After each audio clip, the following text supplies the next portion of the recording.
Uh, Good day, everyone. My name is Aladin Tablanza, BSME or BES Mechanical Engineering student. Uh, we're going to discuss the numerical integration. So, by Tablanza Aladin, which is me and my group mates, Comedia Jerome and Ortega Robert. So, first, we have an abstract about numerical integration. Numerical integration is a practical method for approximating the value of an integral when an exact solution is not feasible. It simplifies complex curves by dividing them into smaller sections and summing their areas using techniques like the trapezoidal rule or Simpson rule. This approach is essential in trapezoidal rule or Simpson rule. This approach is essential engineering, science, and technology for solving real-world problems involving irregular data or complicated functions. And then seconds, we have methodology. The methodology of numerical integration involves approximating the integral of a function by dividing the area under the curve into smaller, manageable parts. The steps are: first, we divide the interval, split the integration range AB into smaller subintervals. Choose a method trapezoidal rule approximates each part as a trapezoid. Simpson's one-third rule uses parabolas to fit over two subintervals. Simpson's 3/8 rule uses cubic polynomials over three subintervals. And then third, add the areas calculate and sum of the areas of all parts. So, for the first, refine for accuracy, smaller subintervals increase precision and reduce error. So, sa graph naman guys, mayroon akong ipapakitang uh, PowerPoint presentation. So, we are here the PowerPoint presentation na galing kay Sir Engineer Michael Ernie F. Rodriguez, our instructor for this subject, Advanced Math. Sir, sana makapasa. Numerical differentiation and integration. So, numerical integration, we have graph depictions of an integral of a function. So, meron tayong graph dito about sa numerical integration. So, numerical integration, the function to be integrated typically appears in any of the particular forms. A simple continuous function such as a polynomial. So, this graph shows examples of polynomial. An exponential or trigonometric function. So we have formula here, example. Hindi naman to numerical integration. Complicated continuous functions that is difficult or nearly impossible to integrate directly. So third, tabulated function where values of x and f function of x are given at a number of discrete points, as is often the case with experimental or field data. So we have example table here. Then we're not going to solve this, guys. We discuss it. The Newton codes integration formulas. Newton codes closed integration formulas. We have trapezoidal rule, and then Simpson one-third rule, and the third one is Simpson's 3/8 rule. So for the trapezoidal rule, we have the trapezoidal rule is the first of the Newton codes closed integration formulas. It corresponds to the case where the polynomial is in the first order. So pag first order, ito yung formula guys. I is equals to integral of function of dx approximate equals to, not equals, it is a approximation by f sub 1 x times x dx. So for interpolating the first order is an interpolating polynomial function. Pag polynomial first order, Newton's interpolation. So we have f sub 1 x, function of x, is equals to function of x sub 0 plus function of x sub 1 minus function of x sub 0 over x sub 1 over x sub 0 times x minus your x sub 0. Makikita nyo yan doon sa table. Halimbawa, meron kayong table. So, we discuss the formula for first order Newton's interpolation. So, we have a trapezoidal rule graphical depiction. The area under straight line is an estimate of the integral of function of x between the limits a and b. So, yung line, ito yung nagre-represent ng function of x. So, between the limits of a and b. So, ito, tignan nyo lang guys. Mas malinaw siya dito kaysa doon sa presentation kanina. So, ito ang trapezoidal rule. We have a formula of trapezoidal rule. Hence, simplified as product width and the average height. So, I is equals to equally approximate, not sure the in term. So, reserve, but our upper limit b, we always tandaan natin palagi guys na the integral of a function of any function that from their limits a is equals to x sub 0 up to b is equals to x sub 1 is expressed as, makikita nyo yung formula.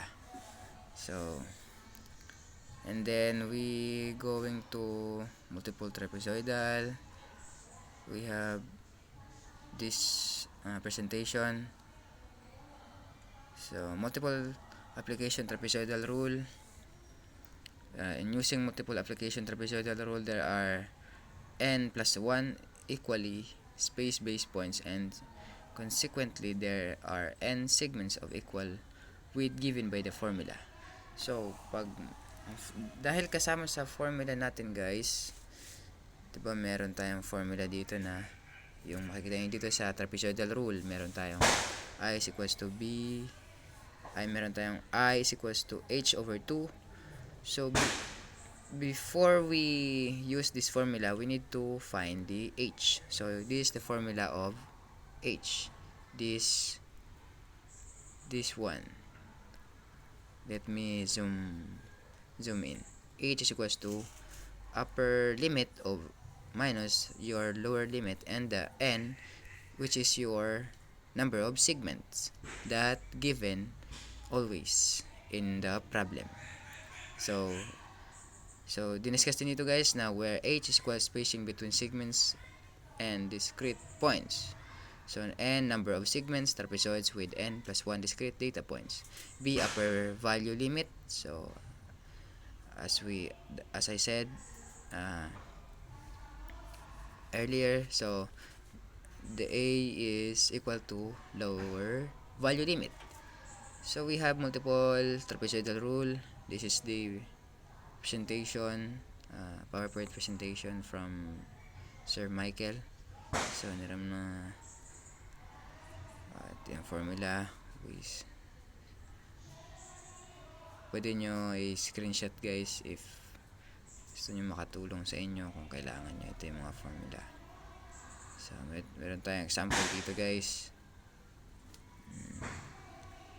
Estimate the integral of a given function from a is equals to 0 to b is equals to 0.8 using trapezoidal rule. Solution. Using trapezoidal rule, we note that n is equals to 1, and then our x sub 0 is equals to 0, and our function of x sub 0 is equals to 0.2, and x sub 1, as sinabi dito, yung x sub 1 is your upper limit, so which is your 0.8, and the function of 0.8 is 0.223.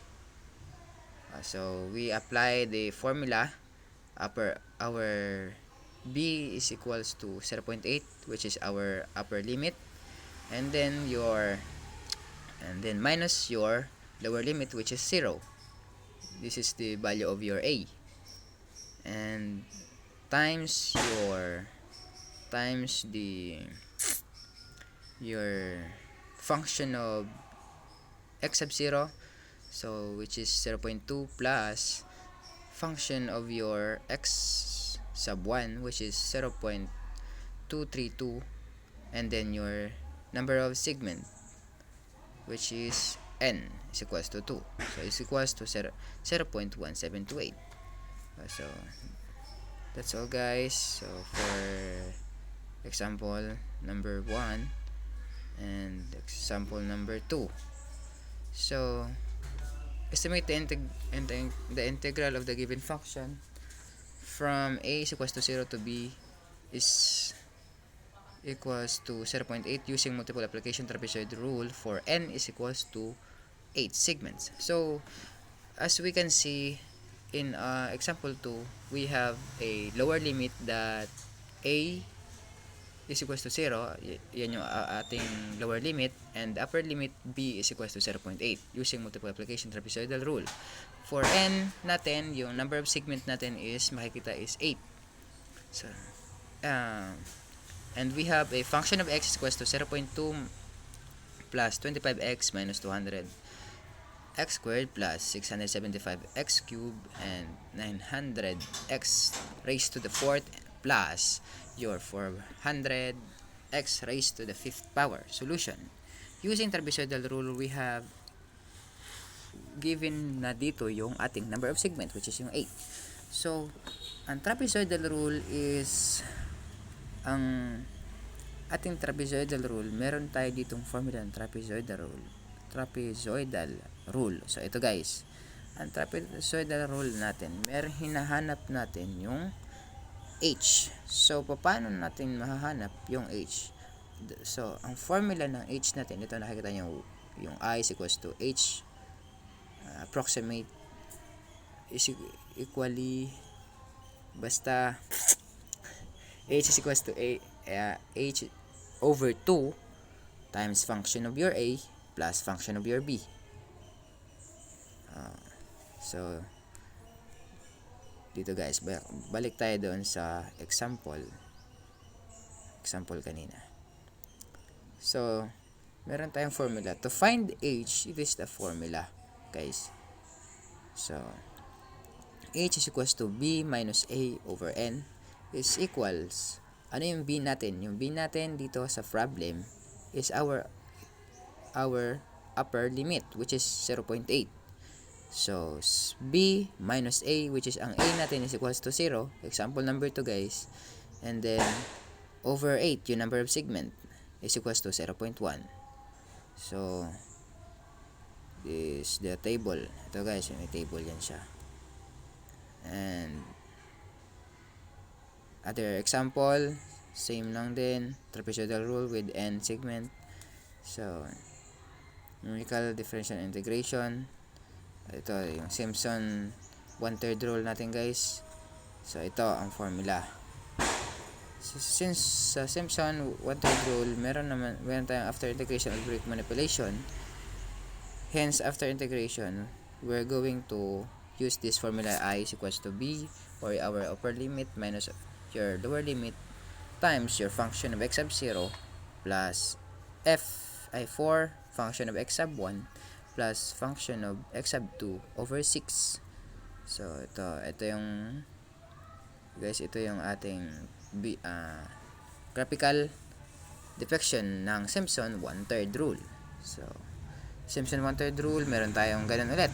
Sa pagkuha ng h natin is equal sa b upper limit minus a your lower limit over 2.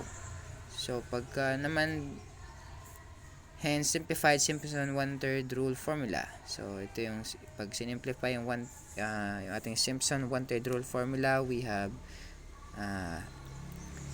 I equally approximate that h is over 3 function of x sub 0 plus 4 function of x sub 1 plus f function of x sub 2. So, multiple Simpson rule. So, dito tayo, we're going to go to Simpson 3.8. So, we have a graphical, and then this is the application. So, kapag ka meron kayong malinaw guys, may makukuha kayo, mga student dyan. So, pwede nyo itong i-screenshot or pagkuhaan ng formula lang guys, or example.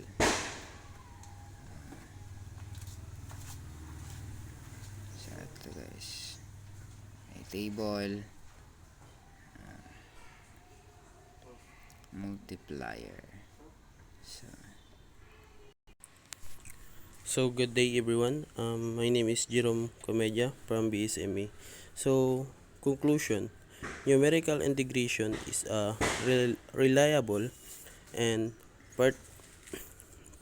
practical method from estimating the value of integral, especially when exact solutions are difficult or impossible to obtain.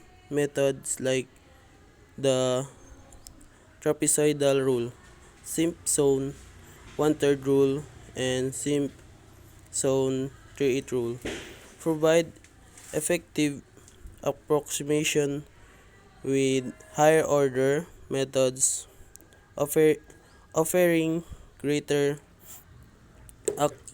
accuracy, and reducing the step size, further improve precision, but increase computation. Overall, numerical integration is widely used in engineering, physics, and other fields, from solving real-world problems involving conflict or irregular function. Next is result and discussion. Numerical integration gives an estimated value of integral higher order. Methods like Simpson 1/3 rule and 3/8 rule provide more accurate result compared to simpler method to like the trapezoidal rule, that error decrease when the step size is smaller or when more accurate method are used. The trapezoidal rule work will from straight or nearly straight function, but is less accurate from curves. Simpson rules are more precise as they use parabolas, 1/3 rule, or cubic polynomials, 3/8 rules, to approximate the curve. Smaller interval step size improve accuracy, but required more calculation. That's all. Thank you. Thank you everyone. So, that's all for today's video, and thank you for listening. I hope may natutunan kayo kahit konti, and then credit for our instructor, Sir Michael, to their